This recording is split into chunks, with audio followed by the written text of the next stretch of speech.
So hello everyone, আজিৰ এই ভিডিঅ'টোত আমি ক্লাছ 12 এছামিছৰ কৈশোৰ কাল আৰু ইয়াৰ উপযোগী শিক্ষা এইটো চেপ্টাৰৰ কুৱেশ্যন এনচাৰবিলাক ডিছকাছ কৰিম। ইয়াৰ আগতে যিবিলাক চেপ্টাৰ্ছ আছে গোটেইখিনি মই এইটো চেনেলত আপলোড কৰিছোঁ। এইখিনি তোমালোকে গোটেইখিনি চাই ল'বা। প্লেলিষ্ট দিয়া আছে ক্লাছ 12 এছামিছ বুলি, তোমালোকে চেক কৰি গোটেইখিনি লিখি ল'বা কুৱেশ্যন এনচাৰ। এইটো ভিডিঅ'ত আমি কৈশোৰ কাল আৰু ইয়াৰ উপযোগী শিক্ষা এইটো চেপ্টাৰহে আমি এক্সপ্লেইন কৰিম, অৰ্থাৎ এইটো চেপ্টাৰৰ কুৱেশ্যন এনচাৰবিলাক আমি ডিছকাছ কৰিম।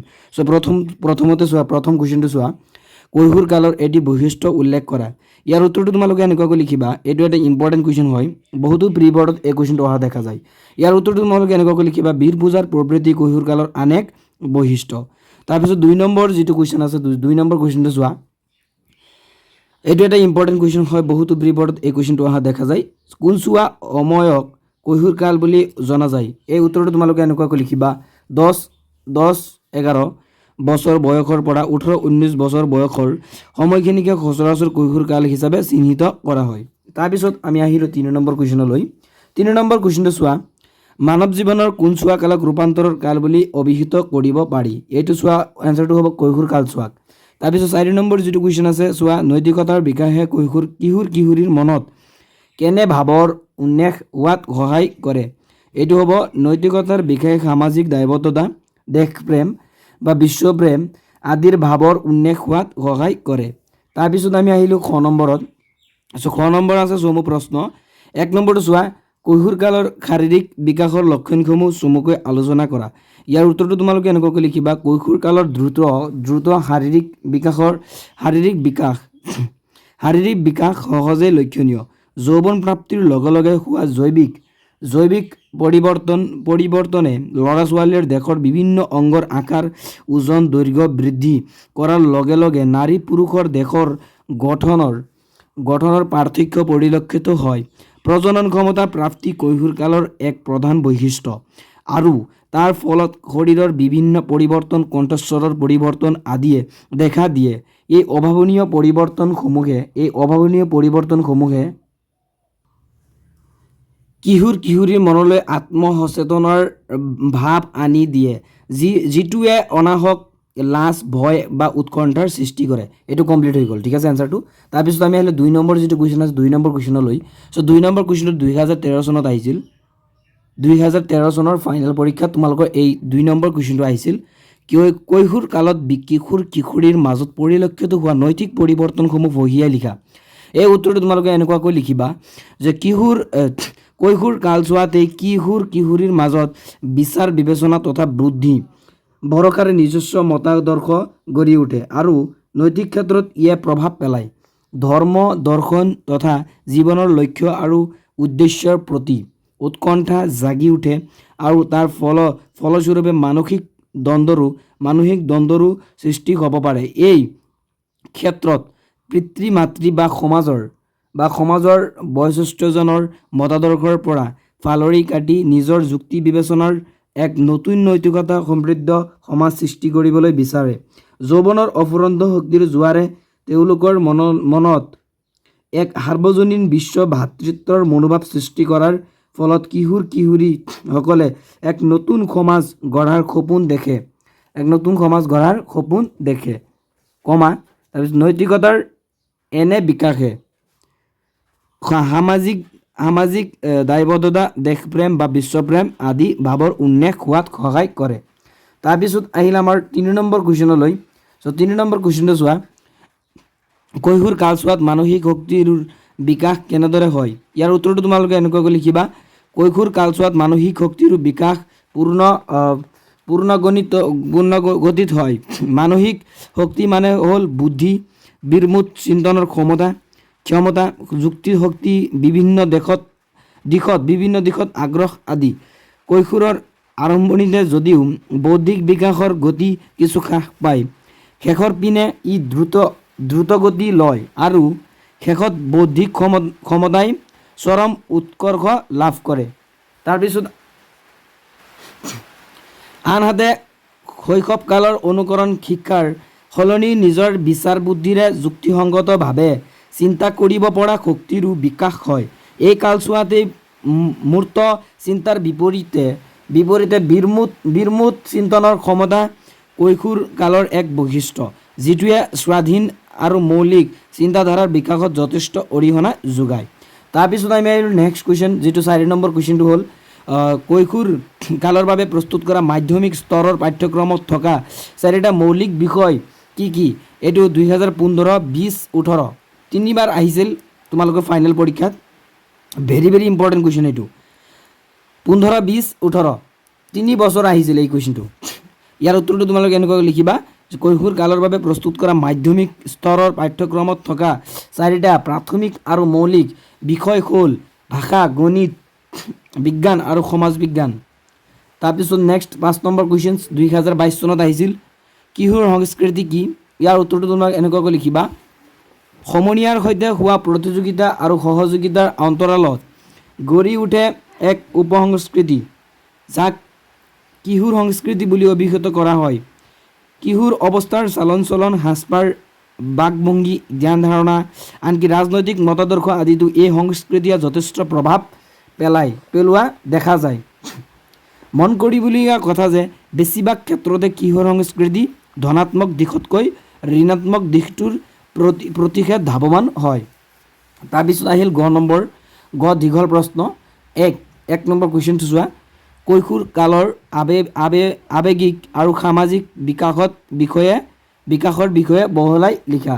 উত্তৰটো লিখিবা কৈশোৰ কালত আৱেগিক দিশৰ পূৰ্ণতম বিকাশ হোৱা দেখা যায়।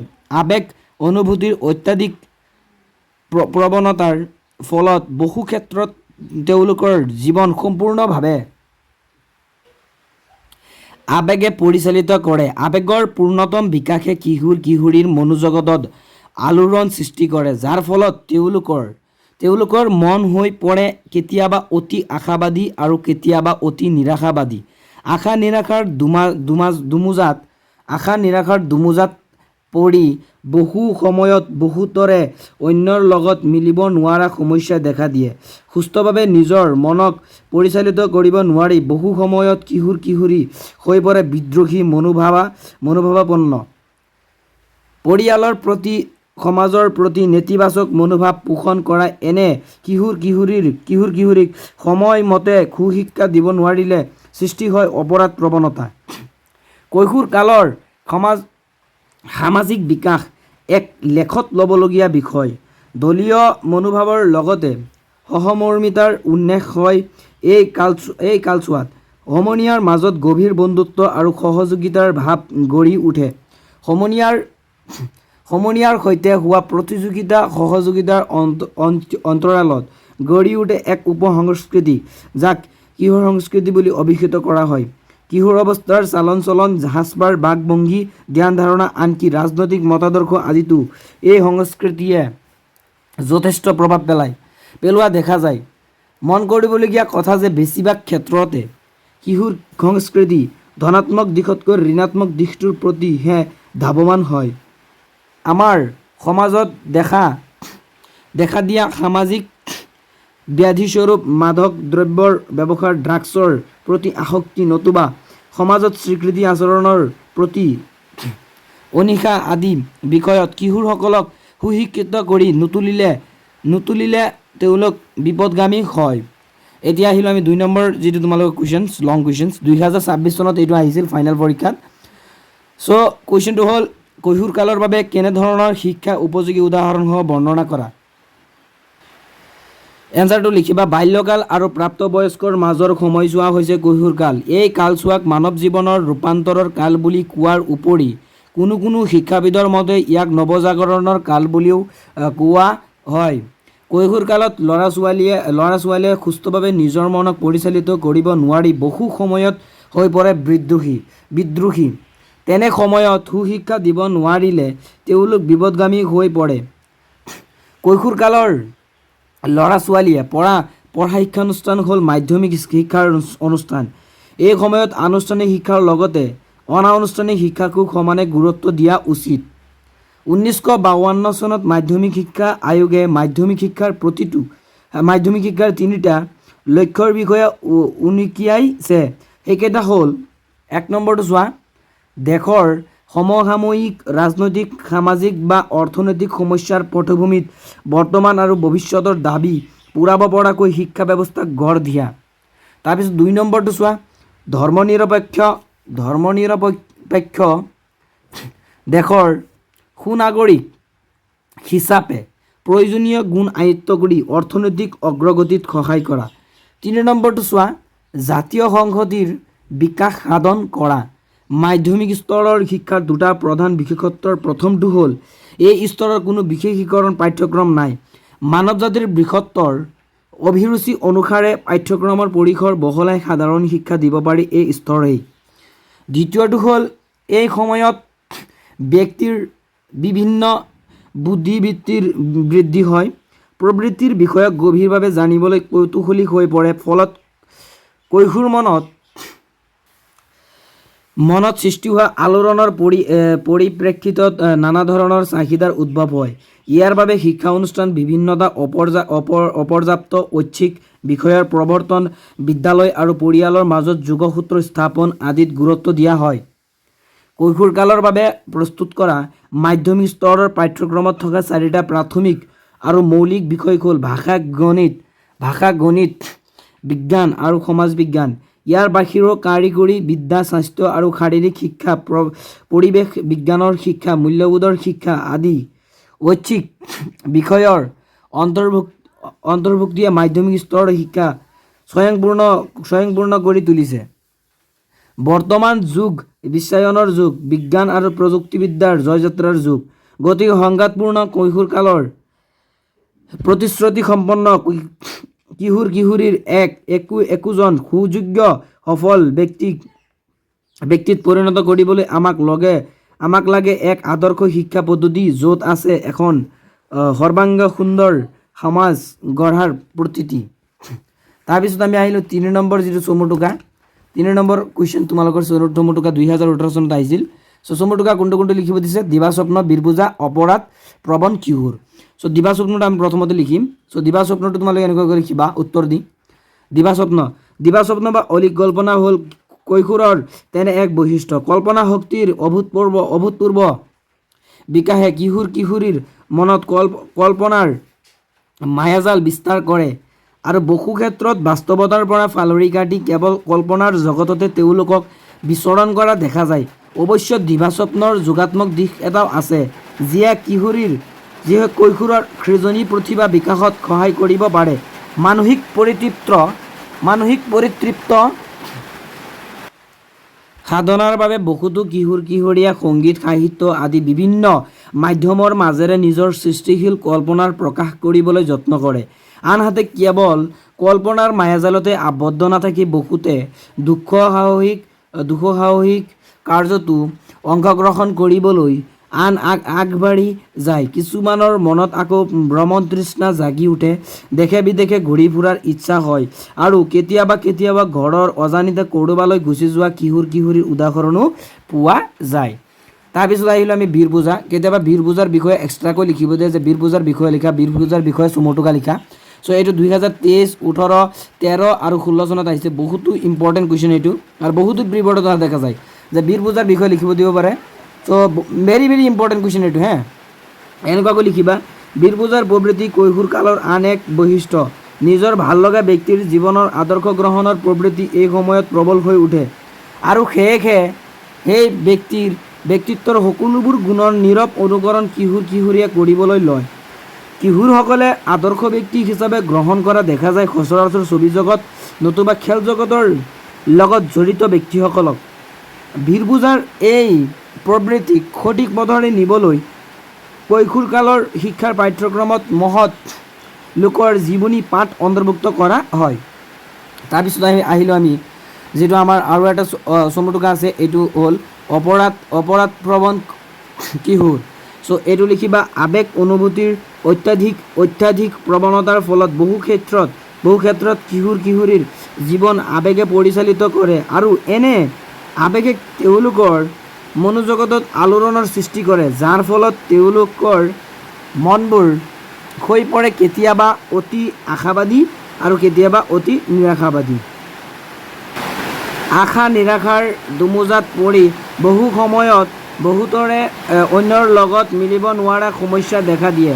সুস্থভাৱে নিজৰ মনক পৰিচালিত কৰিব নোৱাৰি বহু সময়ত কিশোৰ-কিশোৰী কিহোৰ কিহোৰী বিদ্ৰোহী মনোভাৱাপন্ন হৈ পৰে মনোভাৱাপন্ন হৈ পৰে। পৰিয়ালৰ প্ৰতি সমাজৰ প্ৰতি নেতিবাচক মনোভাৱ পোষণ কৰা এনে কিশোৰ কিশোৰীক সময়মতে সুশিক্ষা দিব নোৱাৰিলে তেওঁলোকৰ মনত অপৰাধ প্ৰৱণতাৰ সৃষ্টি হয়। আনহাতে কৈশোৰ কালত দেশৰ যৌন গ্ৰন্থিসমূহ সক্ৰিয় হৈ উঠে, তেওঁলোকক যৌৱনৰ অফুৰন্ত শক্তিৰ অধিকাৰী কৰি তোলে।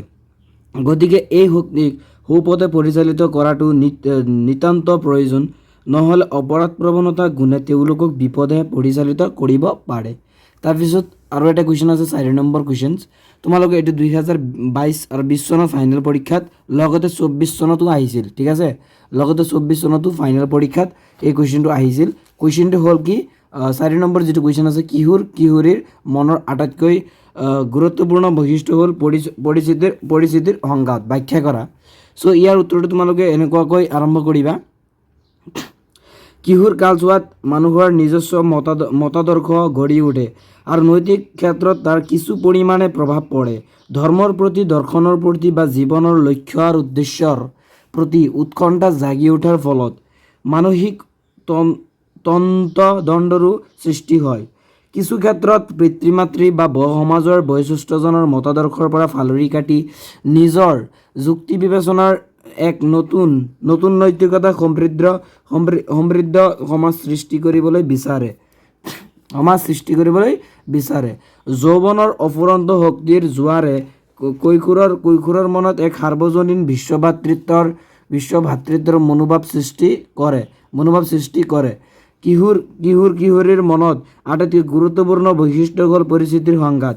এই সংঘাত বিভিন্ন অনুভূতিৰ প্ৰভাৱত তেওঁলোকৰ মনলৈ আহে।